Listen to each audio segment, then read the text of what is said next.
Hello friends, आज से हम रिएक्ट ट्यूटोरियल स्टार्ट कर रहे हैं। ठीक है, तो आज से हम देखेंगे कि रिएक्ट की मदद से मैं कैसे हमारा वेब एप्लीकेशन बना सकते हैं। ठीक है, तो सबसे पहले आपके मन में एक क्वेश्चन होगा कि ये रिएक्ट क्या होता है और इसका यूज़ करके क्या फ़ायदा है।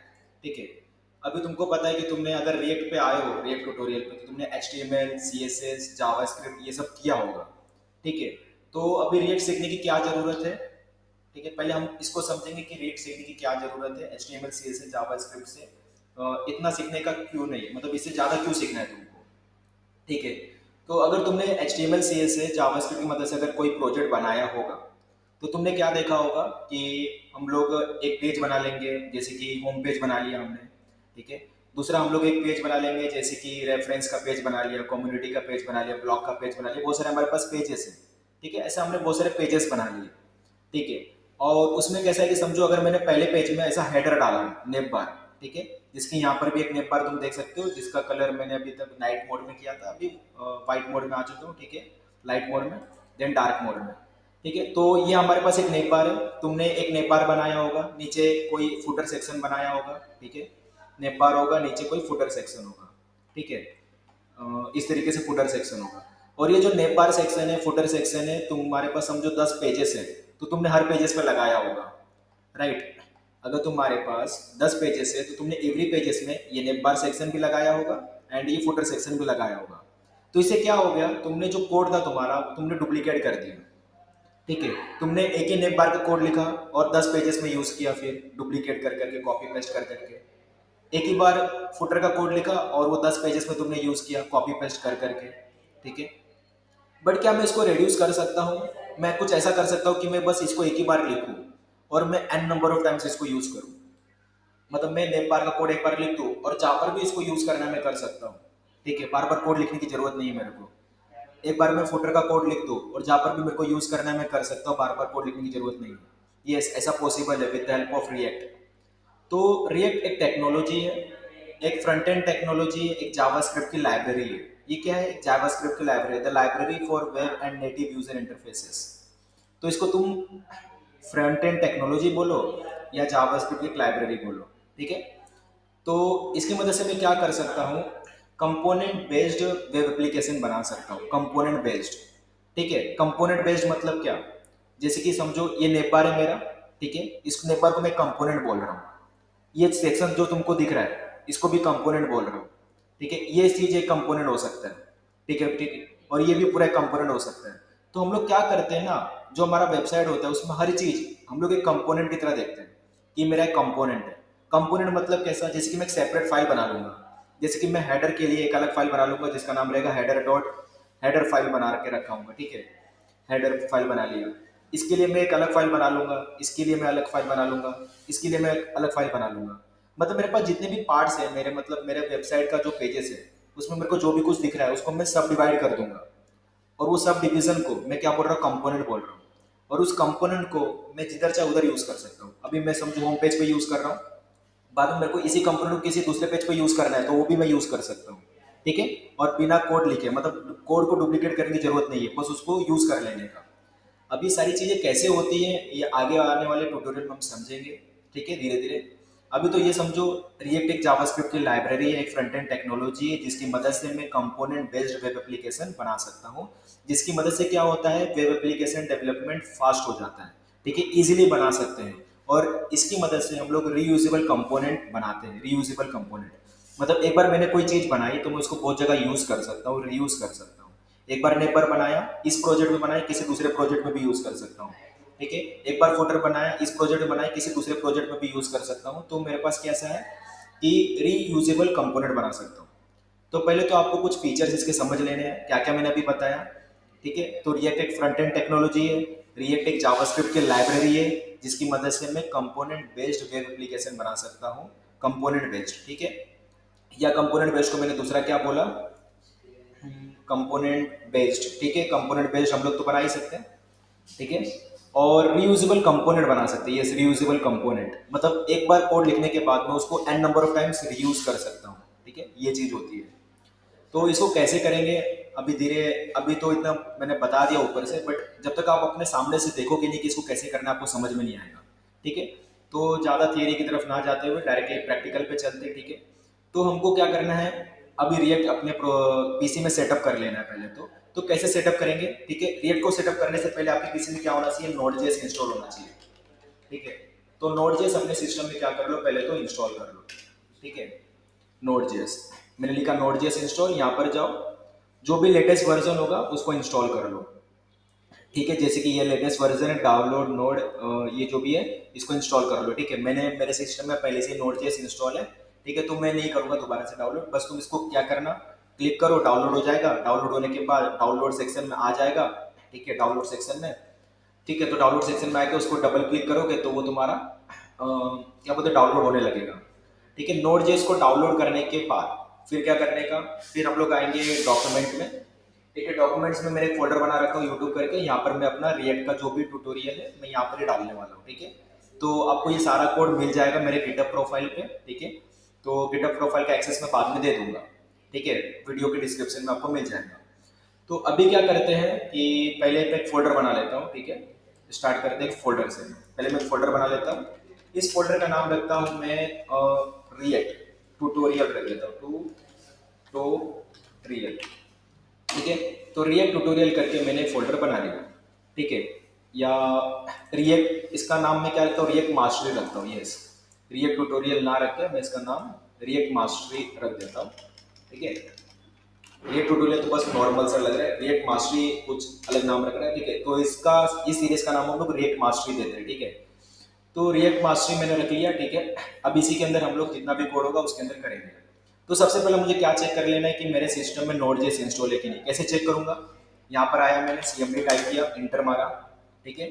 मैं इधर लिखूंगा नोड हाइफन वर्जन, इंटर मारा, नोड का वर्जन मुझे दिख जाएगा, ये मेरा नोड का वर्जन है, ठीक है। इसका मतलब क्या, अगर तुमको ऐसा दिखता है तो मतलब तुम्हारे सिस्टम में नोड.जेएस इंस्टॉल हो चुका है। नोड.जेएस इंस्टॉल होने के बाद तुमको क्या चेक कर लेना है, npm hyphen version, npm install है क्या, ठीक है। तो npm का भी वर्जन आ जाएगा। अब तुम बोलोगे कि मैंने तो नोड.जेएस इंस्टॉल मारा, मैंने npm के बारे में तो कुछ बताया नहीं, तो npm कहाँ से आ गया। देखो, जब हम नोड.जेएस इंस्टॉल मारते हैं ना तो उसके अंदर बिल्ट इन npm भी इंस्टॉल हो जाता है बाय डिफॉल्ट, ठीक है। तो तुमको अलग से npm इंस्टॉल करने की जरूरत नहीं पड़ती है, जैसे तुम नोड.जेएस इंस्टॉल करते हो उसी के अंदर npm भी इंस्टॉल हो जाता है, ठीक है। तो तुम नोड.जेएस का भी वर्जन चेक कर सकते हो, npm का भी वर्जन चेक कर सकते हो। अब ये npm क्या है, तो नोड पैकेज मैनेजर है। मीन्स हम जो भी लाइब्रेरीज वगैरह यूज करेंगे, जो भी लाइब्रेरीज वगैरह इंस्टॉल करेंगे, उस लाइब्रेरीज को मैनेज करने का काम इस npm का है, ठीक है। तो उसको जितने भी लाइब्रेरीज है, डिपेंडेंसीज है, ठीक है, तो उसको मैनेज करने का काम या उसको इंस्टॉल करने का काम, ठीक है, वो इसका npm का है, ठीक है। धीरे धीरे हम समझेंगे इसके बारे में भी, ठीक है। तो पहले तो आपको चेक कर लेना है कि ये दोनों चीजें आपके सिस्टम में है कि नहीं। अगर ये है तो ठीक है, आप अपना रिएक्ट का प्रोजेक्ट बना सकते हो, ठीक है।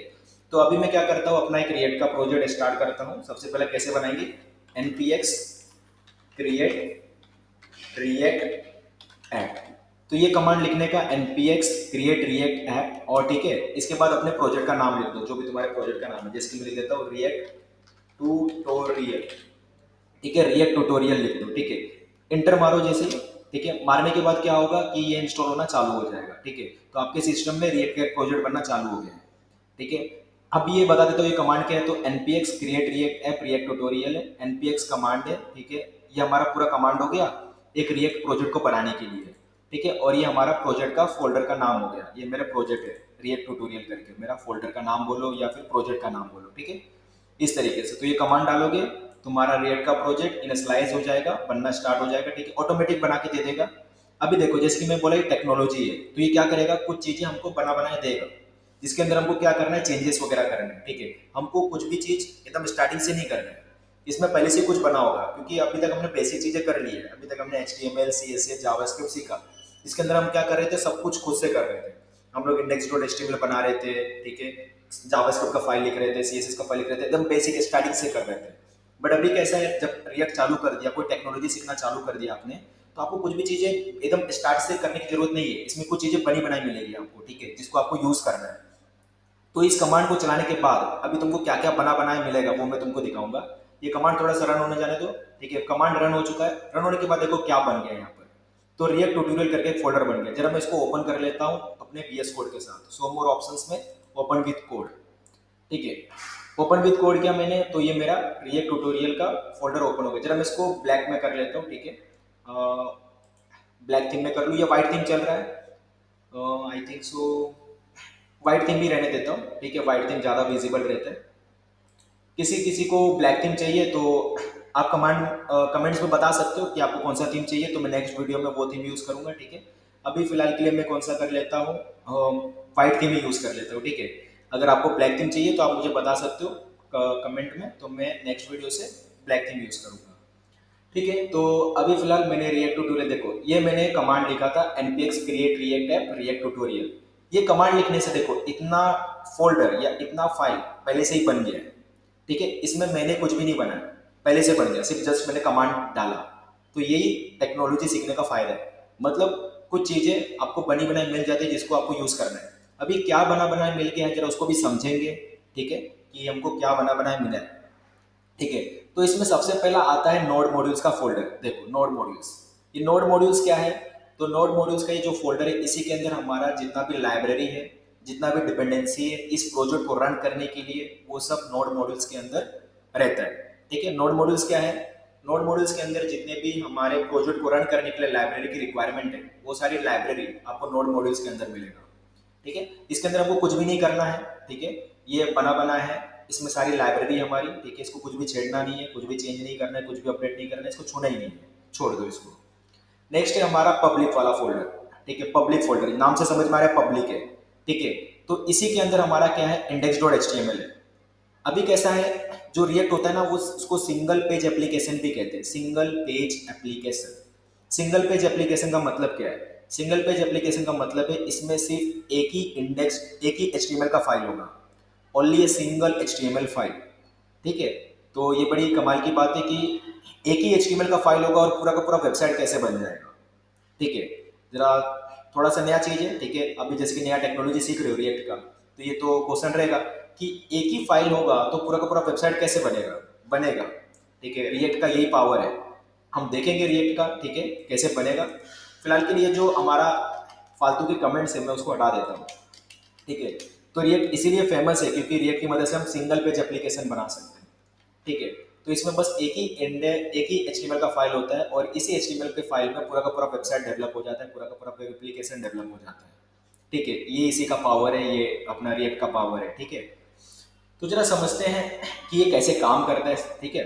तो पब्लिक फोल्डर में हमको index dot H T M L मिलेगा जिसमें हमारा एच टी एम एल का फाइल है, जिसको यही वाला पेज है जो सबको दिखता है, ठीक है, यही वाला पेज सबको दिखेगा। तो जरा मैं पहले इसको रन भी करके दिखा देता हूँ क्या दिखेगा, ठीक है, उसके बाद मैं करता हूँ। तो जरा वापस से मैं टर्मिनल पे आया, टर्मिनल में तुमको कुछ कमांड दिख रहे होंगे, देखो npm स्टार्ट लिखा हुआ है। npm स्टार्ट से क्या होगा, स्टार्ट द डेवलपमेंट सर्वर। अभी क्या इसका बिल्ट इन सर्वर भी आता है, ठीक है। अभी जैसे कि मैं बोल रहा हूँ कि हमारा टेक्नोलॉजी स्टार्ट हो चुका है, ठीक है। अभी ये जो रिएक्ट है वो फ्रंट एंड टेक्नोलॉजी है या जावास्क्रिप्ट लाइब्रेरी है। तो अभी जो भी टेक्नोलॉजी है, जो भी लाइब्रेरी तुम पढ़ोगे, ठीक है, फ्रेमवर्क वगैरह पढ़ोगे, उसको रन करने के लिए क्या चाहिए, सर्वर चाहिए, ठीक है। तो हम लोग अलग से जाके सर्वर को इंस्टॉल नहीं करते, हमारे पास क्या होता है, बिल्ट इन सर्वर आता है, ठीक है। तो जो भी टेक्नोलॉजी तुम यूज करते हो ना उसका एक बिल्ट इन सर्वर होता है। जैसे कि तुम रिएक्ट अगर यूज करो तो रिएक्ट का बिल्ट इन सर्वर है, जिसको स्टार्ट करने के लिए तुमको कमांड चलाना है npm स्टार्ट। जैसे npm स्टार्ट किया वैसे ही ये जो है कमांड, मतलब इसका जो बिल्ट इन सर्वर है वो स्टार्ट हो जाएगा। तो देखो कैसे स्टार्ट करोगे, देखो यहाँ पर नीचे लिखा हुआ है। पहले तुमको करना है जो तुम्हारा रिएक्ट ट्यूटोरियल का फोल्डर है, पहले तुमको उसके अंदर जाने का। कैसे जाऊंगा, सीडी लिखूंगा, रिएक्ट लिखूंगा, ट्यूटोरियल लिखूंगा, ठीक है। अब मैं क्या आ गया, रिएक्ट ट्यूटोरियल फोल्डर के अंदर आ चुका हूँ, देखो रिएक्ट ट्यूटोरियल फोल्डर के अंदर आ चुका हूँ। फोल्डर के अंदर आने के बाद तुमको करना है npm स्टार्ट, npm स्टार्ट लिखो, npm स्टार्ट, ठीक है, strt स्टार्ट। npm स्टार्ट लिखते ही क्या होगा कि npm स्टार्ट हो जाएगा, ठीक है। तो हमारा प्रोजेक्ट ये स्टार्ट हो चुका है, ठीक है। इसको रन होने देते हैं, रन होने के बाद इसका क्या आउटपुट होता है वो मैं दिखाता हूँ, ठीक है। रन होने देते हैं, तो ये मेरा रन हो गया, ठीक है। तो ये आउटपुट तुमको दिख रहा है, देख सकते हो। तो ये हमारा फर्स्ट रिएक्ट का प्रोजेक्ट है जो हमारा रन हो चुका है, ठीक है। तो आप अपने आप को कॉन्ग्रेचुलेसन बोल सकते हो कि आपने एक रिएक्ट का प्रोजेक्ट रन कर दिया, ठीक है। अभी तुमको क्या दिख रहा है वो भी मैं तुमको समझाऊंगा, देखो पढ़ के देख सकते हो। Edit src/app.js and save to reload, मतलब बोल रहा है कि src फोल्डर के अंदर एक app.js करके फाइल है, उसको तुम चेंज करो, एडिट करो और उसको सेव करो और बाद में इस पेज को रिलोड करो और चेंजेस देखो, ठीक है। जरा हम करके देखेंगे ठीक है, पहले मैं तुमको समझाऊंगा, ठीक है। तो एसआरसी करके हमारे पास एक फोल्डर है जिसके अंदर मेरे पास app.js करके एक फाइल है जिसके अंदर मैंने जो भी कुछ लिखा हूँ वो देखा, देखो यहाँ पर देखो, edit src/app.js and save to reload. अगर मैं समझो यहाँ पर जो चीजें हैं, अगर मैं यहाँ पर ये हटा दूँ और मैं लिख दूँ इलीवेट कोडर्स लिख दूँ, ठीक है, सेव किया मैंने, आउटपुट देखते हैं what will be the output. अभी देखो क्या इलीवेट कोडर्स है, ठीक है। तो ये हमारा पेज है, ठीक है, app.js जो कि हमको दिखता है, ठीक है। अभी थोड़ा सा और बात करते हैं कि ये प्रोजेक्ट कैसे काम कर रहा है, ठीक है, जरा थोड़ा समझ लेते हैं, ठीक है। तो पब्लिक फोल्डर में मेरे पास index.html करके एक फाइल है जो हमारा सिंगल HTML का फाइल है, ठीक है। अभी इसके अलावा हमारा जो मेन फोल्डर है वो एसआरसी का फोल्डर है, सोर्स एसआरसी। एसआरसी के अंदर मुझे क्या मिलेगा, एसआरसी के अंदर मुझे मिलेगा, पहले तो समझो, एसआरसी के अंदर देखो index.html में तुमको लाइन नंबर 18 वाले में तुमको ये दिख रहा होगा div id equal to root. ये आईडी बड़ा इंपॉर्टेंट है, आईडी इक्वल टू रूट लिखा है, ठीक है। अभी क्या हो रहा है कि इस आईडी को ना एसआरसी फोल्डर में एक index.js करके एक फाइल है, देखो ये index.html था, हमारे पास index.js भी है। इसको मैंने ओपन किया, इसमें तुमको क्या देखने को मिलेगा, इधर document.getElementById root, ठीक है, document.getElementById root। तो क्या कर रहा है, index.html में जो रूट करके जो आईडी दी है उसको एक्सेस कर रहा है, ठीक है। उसको एक्सेस करने के बाद वो क्या कर रहा है, उसके अंदर ये ऐप करके कुछ फाइल है उसको दिखा रहा है ऐप। अब ये ऐप क्या है, देखो लाइन नंबर 4 में देख लो, लाइन नंबर 4 यहाँ पर कुछ लिखा गया, इंपोर्ट ऐप फ्रॉम, ऐसा सिंगल कोट लगा के डॉट लगा के स्लेश लिख के ऐप लिखा है। मतलब ये क्या कर रहा है, ऐप वाले फाइल को इधर यूज कर रहा है और यहाँ पर ऐप वाला फाइल जो है वो दिखा रहा है। अब ये ऐप वाला कौन सा फाइल है, तो ये app.js वाला फाइल है, देखो यहाँ पर लिखा हुआ है app.js, ठीक है। तो app.js फाइल यहाँ पर दिखाया जा रहा है आपको यहाँ पर। तो कुल मिला के बात ये है कि हम लोग को जो भी कोड लिखना है ना, हम लोग app.js में लिखेंगे, ठीक है। और वो कहाँ दिख जाएगा आपको, index.html तक पहुंच जाएगा, यहाँ पर पहुंच जाएगा। अब शायद आपको थोड़ा बहुत समझ में आएगा कि हम लोग जो भी चेंजेस वगैरह करेंगे app.js में करेंगे और वो जो रिजल्ट है वो आपको index.html में इधर चेंजेस होते हुए दिखेगा, ठीक है। तो हमको फिलहाल के लिए index.html में कुछ भी नहीं करना है, index.js में भी कुछ भी नहीं करना है, हमको जो भी कुछ करना है app.js में करना है। समझो अगर मैं app.js में से ये सब हटा दिया, कुछ भी नहीं लिखा मैंने, हटा दिया, तो अभी क्या होगा, एरर मिल जाएगा आपको। क्यों, क्योंकि मैं ऐसा ब्लैंक नहीं छोड़ सकता, यहाँ पर कुछ तो मुझे लिखना पड़ेगा। तो समझो मैंने h1 में कुछ तो लिख दिया, ठीक है, h1 में मैं इधर लिख देता हूँ इलीवेट कोडर्स करके, इलीवेट कोडर्स करके मैंने लिख दिया, ठीक है, CODRS इलीवेट कोडर्स, ऐसा मैंने लिख दिया, ठीक है। तो यहाँ पर तुमको दिख जाएगा। मतलब मुझे जो भी कुछ करना है मैं app.js के अंदर करूँगा और app.js के अंदर मैं जो भी कुछ करूँगा वो मुझे दिखने वाला है, ठीक है। तो यही होता है हमारा सिंगल पेज एप्लीकेशन, ठीक है। अभी तो जस्ट हमने एक बेसिक इंट्रो देखा है, इसका असली पावर आगे वाले आने वाले ट्यूटोरियल में हम देखेंगे कि आप रिएक्ट की मदद से या रिएक्ट लाइब्रेरी की मदद से क्या क्या कर सकते हो, ठीक है। डेफिनेटली अगर रिएक्ट आप सीख लोगे तो आपका जो वेब एप्लीकेशन डेवलपमेंट का जो स्पीड है वो डेफिनेटली फास्ट हो जाएगा और आपको बहुत मजा आने वाला है रिएक्ट के ट्यूटोरियल में, ठीक है। रिएक्ट बहुत ही सिंपल है, बहुत ही ईजी है, जस्ट आपको थोड़ा सा मेहनत करना है और सीखना है और प्रैक्टिस तो करना ही है, ठीक है। बिना प्रैक्टिस के कुछ नहीं होगा, कंटिन्यूस प्रैक्टिस करोगे, प्रैक्टिस में कंसिस्टेंसी रखोगे, डेफिनेटली आप रिएक्ट को जल्दी सीख जाओगे, ठीक है। तो आज के लिए मैं अभी इतना ही रखता हूँ, ठीक है। बाकी का जो फोल्डर स्ट्रक्चर है उसको हम लोग नेक्स्ट सेशन में सीखेंगे, ठीक है, नेक्स्ट सेशन में समझेंगे। आज हम इधर ही बंद कर रहे हैं, ठीक है। आज हमने हमारा रिएक्ट का जो फर्स्ट एप्लीकेशन है वो हमने उसको रन किया और हमने आउटपुट भी देखा, पेज पे एलिवेट कोडर्स दिख रहे हैं, ठीक है। तो सीखते रहो, ठीक है, मिलते हैं नेक्स्ट वीडियो में नेक्स्ट सेशन में। Bye friends.